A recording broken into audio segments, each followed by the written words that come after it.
Good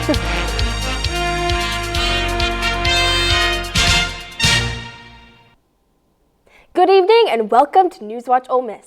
We're so excited to be kicking off the night with you. I'm Mary Martin Booker.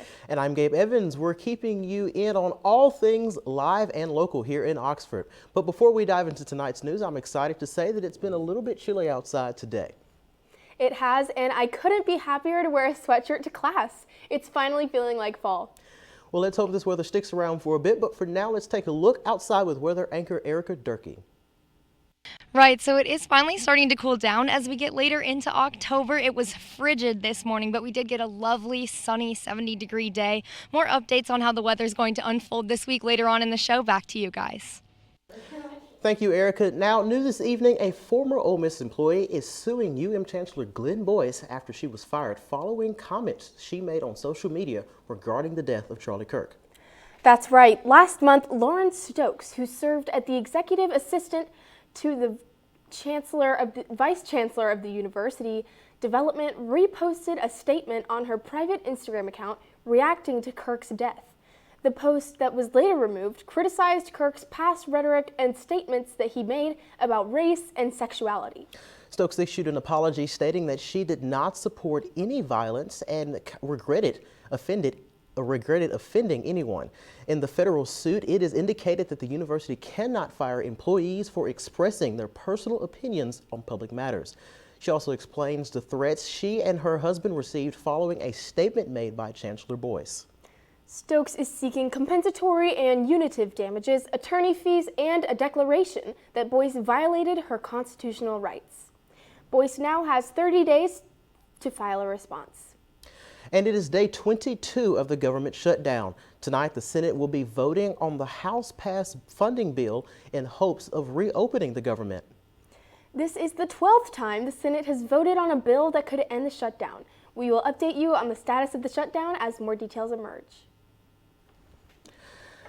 Now in local news, it's apartment hunting season and students in Oxford could soon have some new housing options.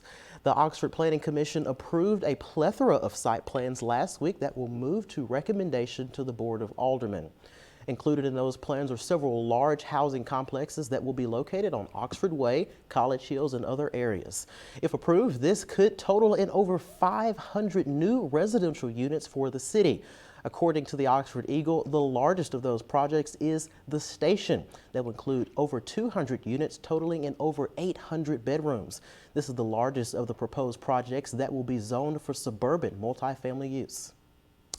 And it is the time of the semester where things can get a little bit stressful for students, but one campus organization has a pretty unique way of alleviating the mid-semester slump while also raising money for a great cause.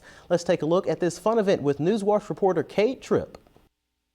The music fraternity Phi Mu Alpha Sinfonia held its second piano smash last Thursday. One of the things that we do is we'll go on like Facebook Marketplace and we'll find a piano that is broken. It's already not functional. And these pianos, people put them on Facebook Marketplace for free just because it's heavy and hard to move. So we'll have 4 or 5 guys ride out to wherever the piano's at. We'll go get it out of their house so they don't have to worry about trying to deal with a piano that's broken and they can't move. The fraternity charges based on swings, $3 for 1, $5 for 2, and $10 for 5. The last couple of times we've done this, we put it toward part of the proceeds towards the Fayette County band programs to help them afford new instruments, because part of our mission is to, further the music in America. So, what better way of doing that than buying new instruments for, local bands. They are having 2 more piano smashes this semester, one before the Florida football game taking place on November 13th, and one before the Mississippi State game on November 20th. Both will be from 10 a.m. to 2 p.m. in front of the Union. All right, we got 2 more coming up.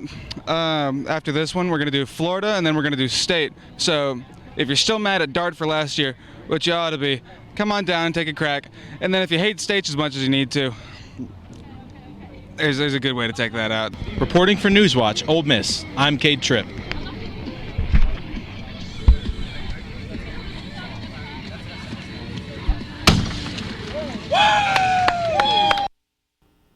History is being made this week in Reno, Nevada. Miss USA and Miss Teen USA takes place this week, bringing together title holders from every state. Maddie Oliphant, a student at Mississippi State University, was chosen to represent Mississippi at the Miss Teen USA pageant back in March. She makes history as the first African-American woman to hold the title of Miss Mississippi Teen USA and is currently vying for the national title. The current Miss Teen USA, Addie Carver, is a freshman at Mississippi State. She took home the crown whilst representing Mississippi last year. Congratulations to both young women on their accomplishments, and good luck to Maddie as she competes this week. And if you can't get enough of the glitz and glam, Ole Miss is holding its Miss University pageant tomorrow, October 23rd at the Gertrude C. Ford Center at 7 p.m. Miss University, currently Newswatch's very own Mackenzie Cox, is an official preliminary to Miss Mississippi, which is a preliminary for Miss America. You can buy your tickets on the UM box office website. Go support your fellow students and see who Mackenzie will crown as Miss University 2026. Well, we are so proud of Mackenzie for her year as Miss University and her hard work, especially because she is our weather anchor for Tuesdays. Yes, we love seeing our anchors shine both on and off the screen. And Erica, speaking of weather, what can we expect to see for tonight's weather? Well, as the Wednesday weather anchor, I'm happy to tell you guys that it is cooling down going into tonight. It should be a pretty cold 50 degrees at the very lowest, so it's definitely getting a lot colder, but we will talk all about that after the break. Gonna be a hot one out there for move-in weekend, Ole Miss. Good luck this year, Rev. You did it. You're home. I can't wait for you to discover the true meaning of hotty toddy. It's a cheer that connects us all to the red and blue. It's the moment that begins when you step on campus and continues long after you turn your tassel. I can't wait for you to discover your legacy and make the world a better place. Are you ready?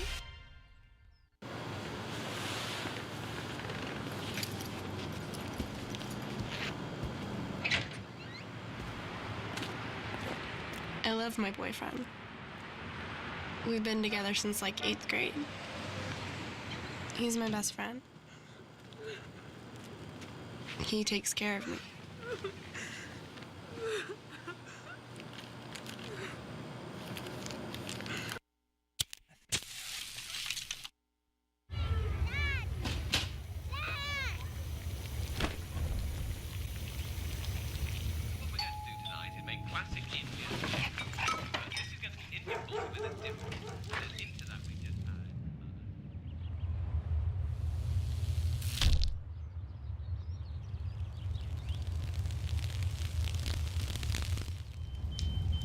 It only takes one accident to start a fire.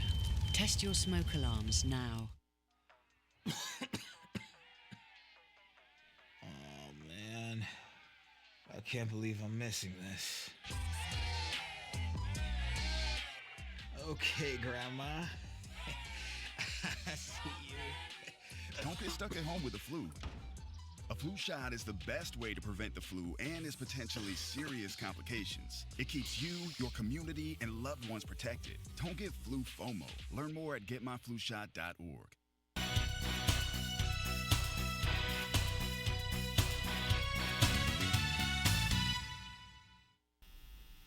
Hey Rubs, welcome back. I'm Erica Durkee with Stormwatch, here to give you all your weather updates. As you can maybe hear, I'm a little bit under the weather, but we will persevere.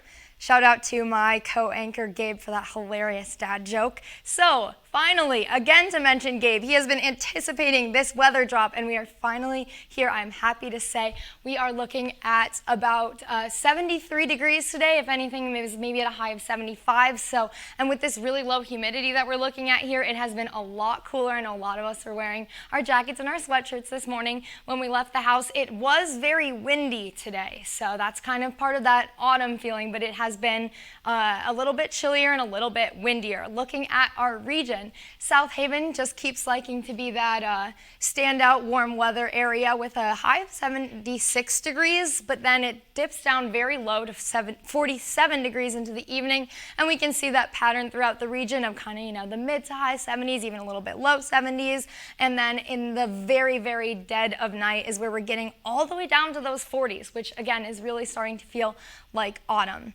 Similar story to what I'm describing here tonight. We're going to have about 49 degrees at the very, very lowest. If you're going out, it'll be low 50s.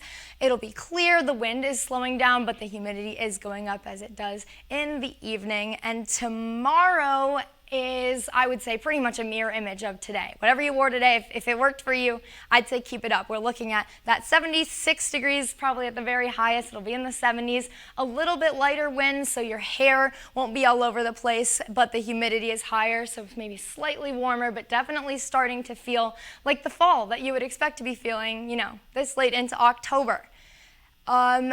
Again, our region, South Haven is jumping up into 80 degrees, and it's going to be a little bit warmer throughout, but again, into the evening, it's going to dip below 50. Everywhere that you're going, it's going to be feeling a lot colder, and then that's extra going to be reflected in that coming up, we are going to be having another, a little bit of rain this weekend. I wasn't here this weekend, but not as much as we were supposed to have had last weekend, but you can see over here, there's this rain thing. This is supposed to be tomorrow. This is the radar for tomorrow, and we have this rainstorm, and it is going to continue moving towards us here in Mississippi. This is for in 2 days from now, and then we can see all of that reflected in our 5-day forecast. You can see that heading into the weekend, we have just a little bit of some chances of rain. So we've already talked about how it's going to be sunny, but a lot cooler. And then going into the weekend is where we're going to start having some overcast, and that's where we're going to start having a chance of rain. Saturday night, we have a chance of thunderstorms. So just make sure that you are, keeping an eye out for that, keeping an eye on your weather app, maybe grabbing an umbrella.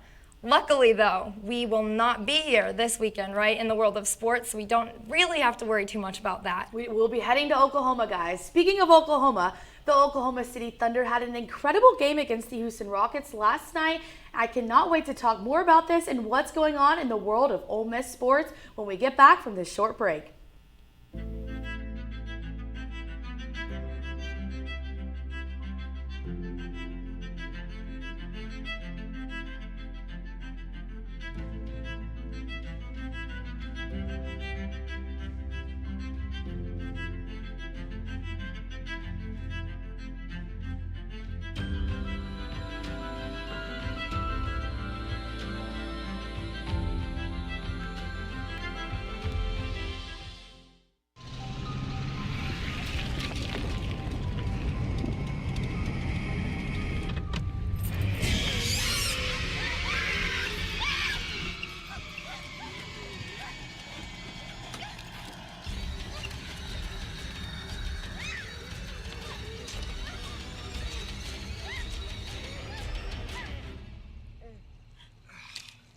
You don't have an STD or anything, do you?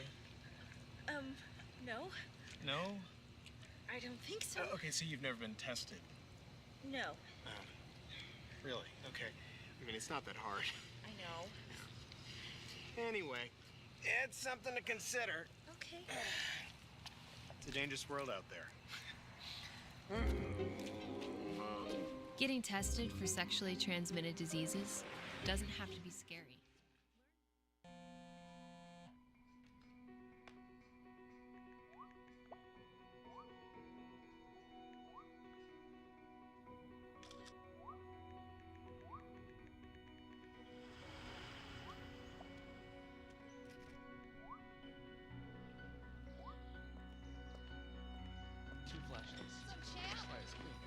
Feel like you get taller every time I see you. Congratulations, Brandon.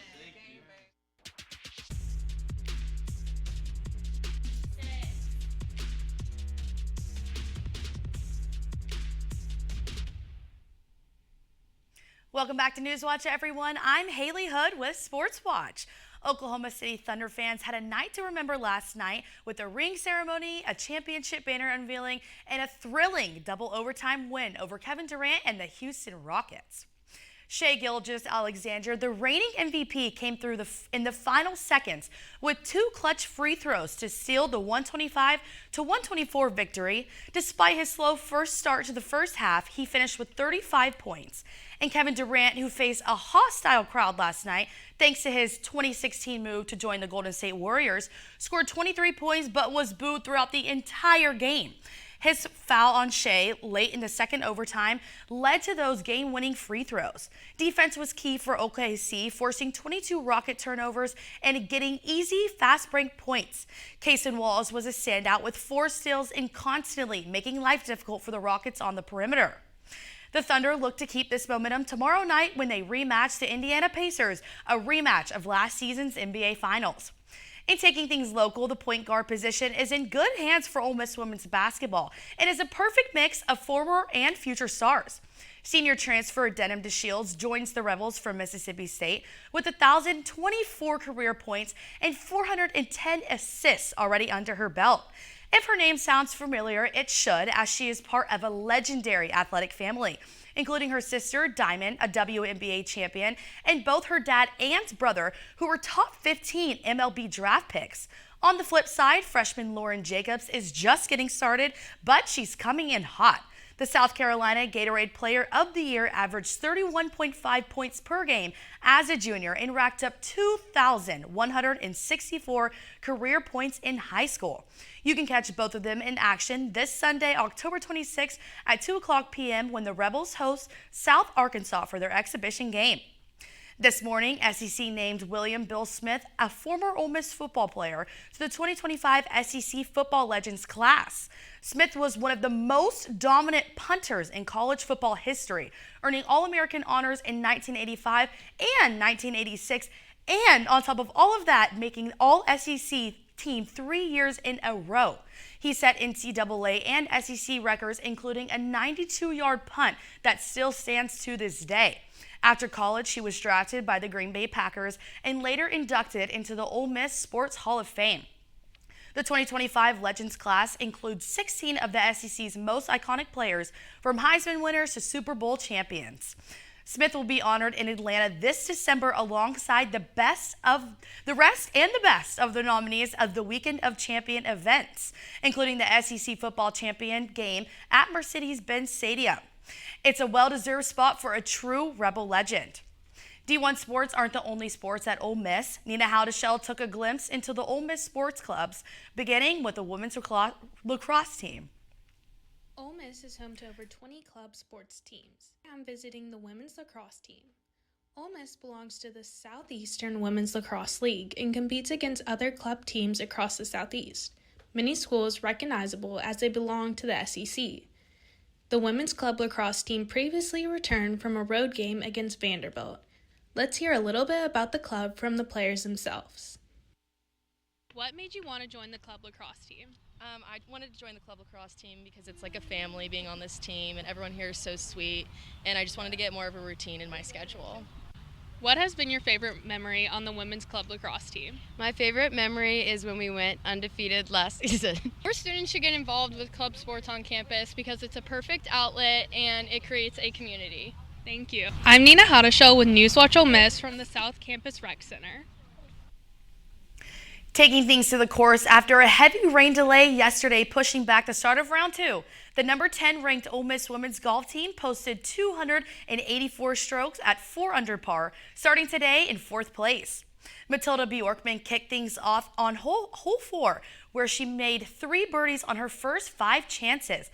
Then she added another birdie on hole 12 and capped off her round of 69 with an eagle on par 5. Kai Salata-Savar also put together a steady round of 1 under par at 71 and was in 14th place heading into the last day of the tournament. The final round began at 9:15 this morning, so we will update you tomorrow at 5 with the results. Back to y'all at the desk. Thank you, Haley, for that sports update. You'll want to stay tuned because coming up, we're talking about all things national news. And we're looking at why some students are struggling to get to class. Newswatch Ole Miss will be right back. I don't like when you get like this. Then just unlike her post. I'm not flirting with her, she's my friend. It's her or me. Block her. But it's not fair, you can't. Do you understand? I don't block her. Even when they happen on your phone, unhealthy behaviors can still hurt. Learn the signs before things go too far. Visit joinonelove.org. Right! Go! Bro, but you're not even gonna do anything! Yes, I was! Yes, no!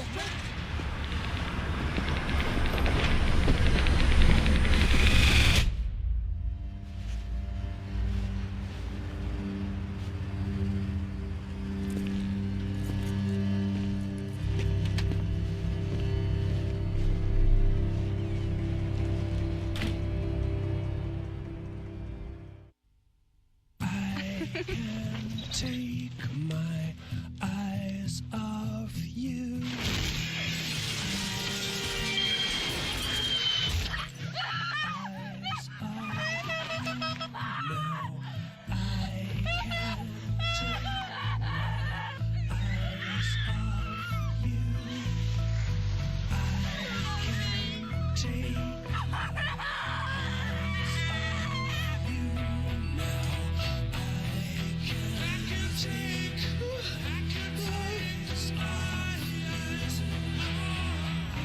It is quite clear that you were driving too fast to cope with the unexpected.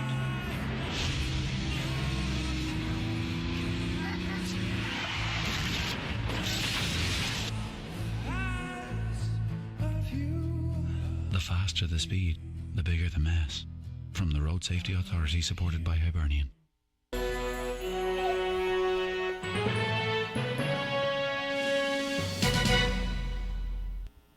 Welcome back to Newswatch Ole Miss. Getting back to class for some can be very difficult, but even more so when they are traveling to their classes on bikes. Newswatch reporter Daisy Leary has the story on why biking popularity and accessibility has slowed down on campus.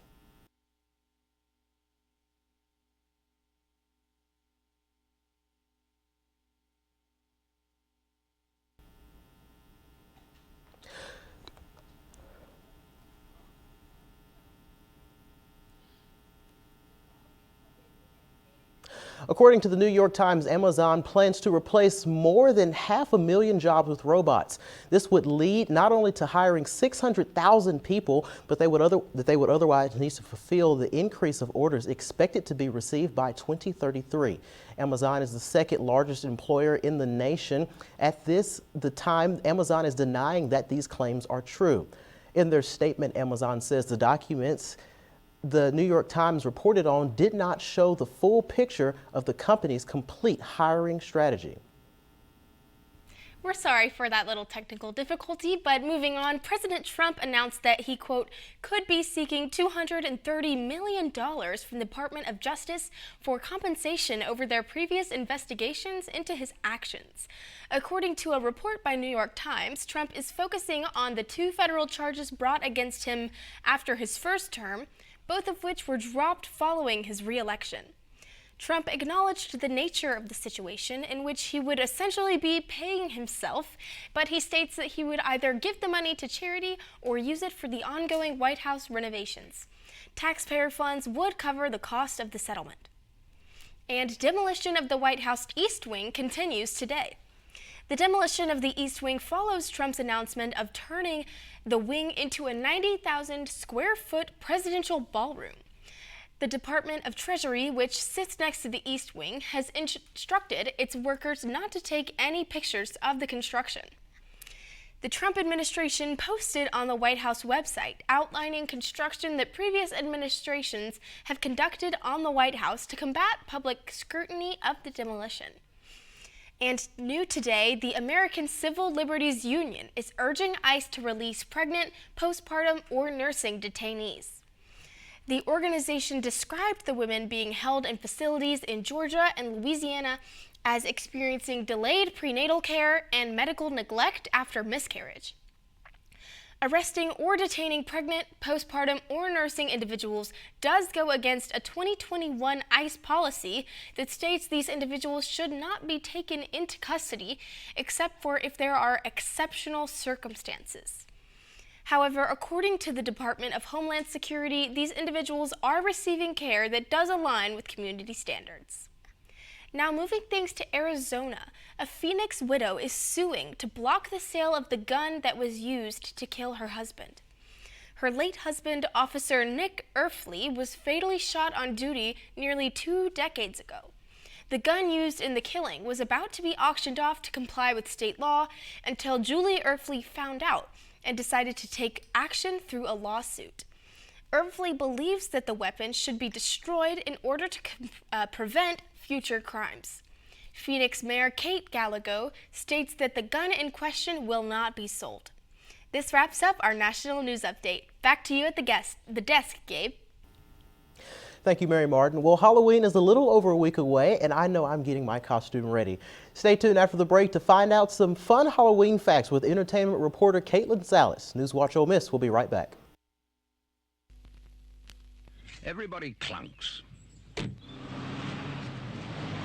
But not enough people click.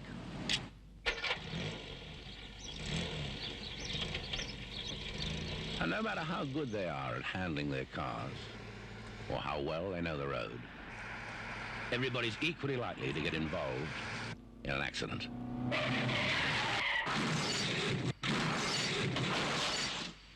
And without a seatbelt, you're twice as likely to be killed or seriously injured. So don't just be a clunker. Clunk, click. Son, I figured when you were old enough, I'd talk to you about drugs. I'd tell you they're nothing but poison. Tell you to stay away from the garbage that pushes that junk. Only I never figured that I ought to be telling that to a 13-year-old. If you don't teach your kids to say no to drugs, it's as good as saying yes. You may feel alone. You aren't. Because we Didn't stay quiet. I am a businesswoman. Survivor. Survivor. Survivor. And we won't stay quiet. We are Ole Miss Rebels. As Mississippi's flagship university, we dig deeper, see farther, work harder. We pioneered human organ transplants. We helped prove Einstein's theory of gravitational waves. We are distinguished as a Carnegie R1 top 2.5% research institution. We are Ole Miss, transforming lives and the world.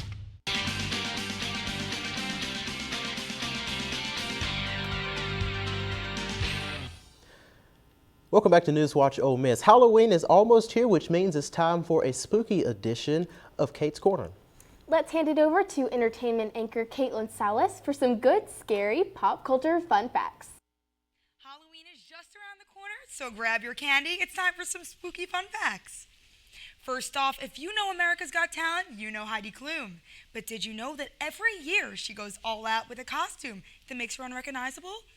This past year, in 2024, she dressed up as E.T., specifically the moment that E.T. wears a blonde wig. Any guesses on what she'll be this year? Next up, you've probably heard of the Netflix hit show Wednesday, starring Jenna Ortega. But did you know that the show was filmed in Romania, the home of Dracula?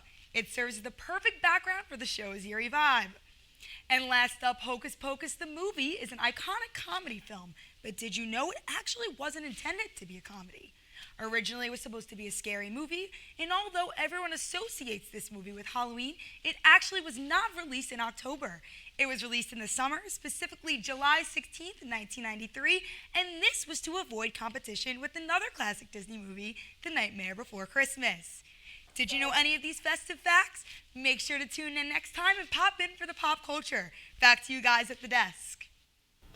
All right, well, Halloween's really close. Do y'all have costumes or parties or plans for the big weekend? I'm so excited. I'm going to go as Tinkerbell with my friend being Vidya, and then I'm going to be Cher from Clueless. And I just love this time of year. Like, I'm so excited. I'm being a Dumb and Dumber with my best friend. Cute. It's going to be interesting. Me and my boyfriend are being Romeo and Juliet for our Halloween date party. I love that. That's a great movie. Yeah, I know one of my friends is going with his girlfriend as Lane Kiffin and Juice. So we'll have to figure out who's going to be the dog in that one. But are you feeling lucky? Well, if you are, it might be a good idea to buy a Mega Millions ticket. It's in drawing on Friday. About $680 million are up for grabs, making it the 9th largest jackpot in history. The lottery says more than 400,000 tickets won some kind of prize Tuesday, but the big jackpot was not claimed. A 2023 jackpot holds the Mega Millions record for the largest ever, which was almost $1.6 billion. That's all we have for tonight. I'm Mary Martin Booker. And I'm Gabe Evans with your latest news. I'm Erica Durkee with Stormwatch. And I'm Haley Hood with Sports Watch. Thank you for watching Newswatch Ole Miss, where we keep it live and keep it local. Be sure to tune in tomorrow at 5 p.m. Have a good night.